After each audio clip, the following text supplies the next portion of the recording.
Desde que era niño, mi madre nos decía a mi hermano y a mí una frase que me quedó muy presente.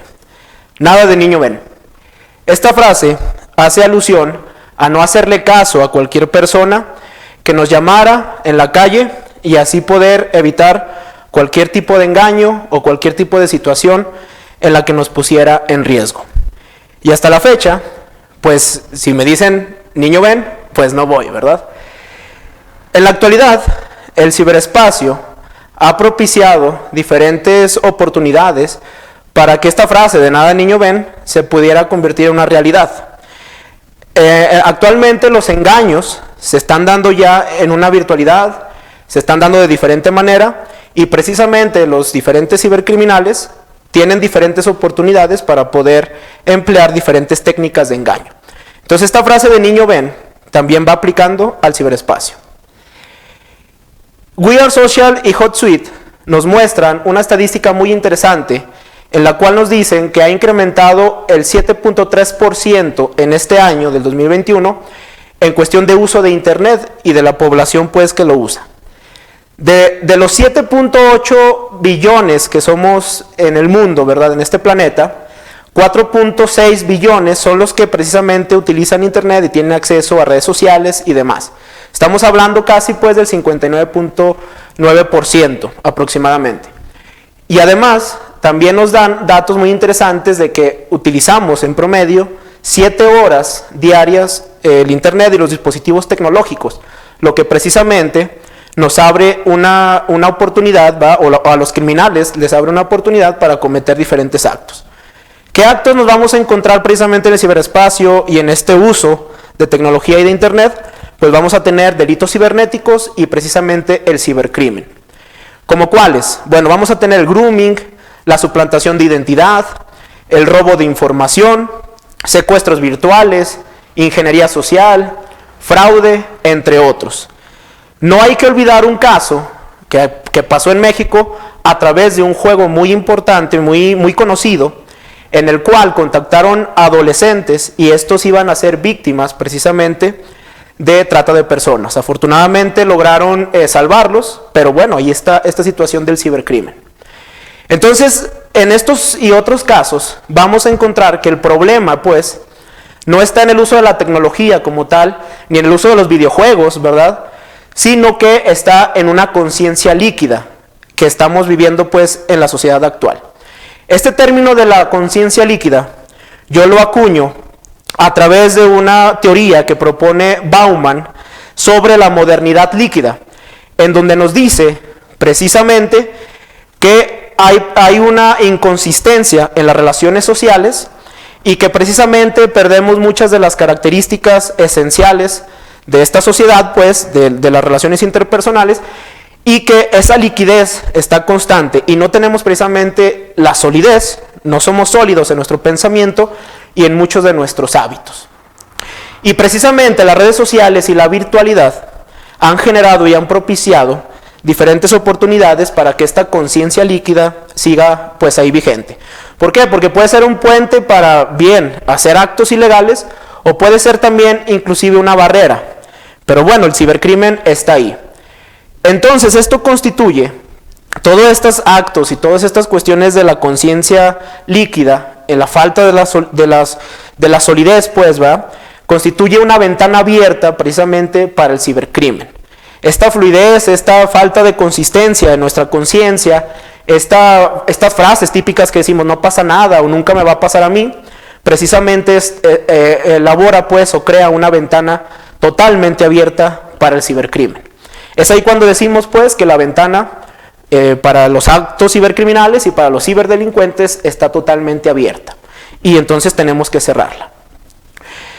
En esta perspectiva pues vamos a encontrar nosotros diferentes vulnerabilidades humanas y vamos a ir viendo cómo es que el cibercrimen ha crecido en estos últimos años y seguirá creciendo, no vamos a negarlo, ¿verdad? Por ejemplo, aquí nos da un dato muy interesante Kaspersky Lab, que es una empresa precisamente dedicada a cuestiones de ciberseguridad, nos da un dato muy interesante específicamente de este año, ¿verdad? Que hemos vivido respecto a la pandemia y demás. Nos dice pues que ha habido 15 millones de ataques en el ámbito laboral y además, entre otros más, ha habido 208 ataques de malware o virus informáticos en el ámbito personal. De estos ataques cibernéticos y de seguridad de la información, se destaca principalmente que han sido ocasionados por los propios seres humanos y por los propios usuarios. ¿Por qué? Porque tienen malos hábitos y son autoinvocados, ¿verdad? Es decir, la persona recibe este ataque debido a que no tiene cuidado y hay una conciencia líquida respecto a este tema. Es decir, no pasa nada, ¿verdad? Entonces, no sabemos nosotros qué nos espera en cuestiones tecnológicas y el cibercrimen. Por ejemplo, tenemos ya a la vuelta de la esquina un metaverso que es muy conocido, ¿verdad? Y que se ha pues, alardeado demasiado y no sabemos qué es lo que nos espera en estas cuestiones. ¿Por qué? Bueno, porque los cibercriminales y los actos cibercriminales van a ir evolucionando conforme a las tecnologías van evolucionando. Y para esto tenemos que hacer una pregunta muy importante. ¿Es posible construir sociedades con conciencias sólidas? Sociedades que precisamente dimensionen los diferentes riesgos, vulnerabilidades y amenazas en las que vivimos. Pues bueno, claro que se puede. Y vamos a dar 2 puntos importantes para poder nosotros detectar y poder sobre todo prevenir muchos de los actos cibercriminales, delitos cibernéticos que están a la orden del día, tanto en cuestiones virtuales como en cuestiones presenciales. En primera instancia, necesitamos sistemas de capacitación efectivos, los cuales van a constituir el antídoto, pues precisamente. ¿Cuál es este antídoto? El antídoto es precisamente la ciberresiliencia. ¿Qué es la ciberresiliencia? Bueno, a grandes rasgos, la ciberresiliencia es la capacidad que tenemos nosotros como seres humanos o como organización para podernos defender de cualquier tipo de ciberataque o cualquier tipo de amenaza que precisamente los cibercriminales intentan hacer ante nosotros.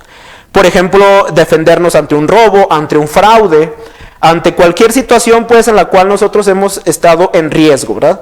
Y entonces esa ciberresiliencia se va a desarrollar a través precisamente de sistemas de capacitación.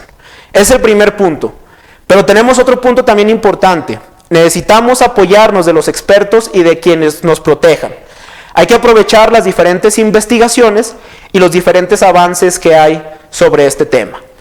Dependiendo del país, de la ciudad en donde nos encontremos, vamos a encontrar, por ejemplo, personas que se han dedicado a proteger este tipo de situaciones. Por ejemplo, la Guardia Nacional, la Policía Cibernética, Policía Federal, como querramos llamarle en nuestros países o ciudades. Y entonces estas grandes corporaciones, así como hay personas malas, ¿verdad?, en el ciberespacio, también va a haber personas que nos puedan defender. También están los famosos hackeréticos o hackers de sombrero blanco, que precisamente son personas expertas en el tema, que buscan precisamente crear una barrera y crear precisamente un escudo para aquellas personas que son vulnerables. Entonces, ese es otro gran punto, el poder nosotros aprovechar las grandes investigaciones que ha habido. En las universidades también ha habido investigaciones para poder concientizar y poder enseñar los diferentes conceptos y las diferentes cuestiones que nos ayuden a mitigar estos riesgos. Entonces, tenemos a grandes rasgos que disminuir la conciencia líquida de las personas y volverlas ciberresilientes para poder de alguna manera generar entornos atractivos. ¿Qué es lo que tenemos que hacer entonces? Realmente no hay mucho gasto en esta situación, no se gasta demasiado. Hay estudios y ha habido diferentes cuestiones que se han estudiado en las cuales nos afirman, ¿verdad?, que un ciberataque, sobre todo aquí en el 2021, puede costar aproximadamente 6 billones de pesos o de dólares también para poder, pues de alguna manera restaurar la normalidad, ¿verdad?, después de ese ciberataque. Entonces vale la pena invertir en sistemas de educación, en sistemas que capaciten a las personas y sobre todo acudir a las autoridades competentes y a las autoridades expertas para poder prevenir este tipo de cuestiones en nuestras vidas cotidianas. Así como las empresas pierden mucho dinero, nosotros también como personas, ¿va?, como entes pues, que gozamos del derecho a la privacidad, también podemos perder dinero, pero también podemos perder inclusive dignidad y podemos perder precisamente nuestro derecho tan importante que es el derecho humano a la privacidad. Entonces, si se fijan, no tenemos que inventar el hilo negro. Hay que cerrar la ventana construyendo una conciencia sólida y fortaleciendo nuestra ciberresiliencia, siendo capaces de poder detectar aquello que nos hace bien y aquello que nos hace mal, y de alguna manera poder crear y poder consolidar ese escudo que nos va a ayudar a defendernos de cualquier acto cibercriminal que busque vulnerar nuestra privacidad y nuestra protección de datos.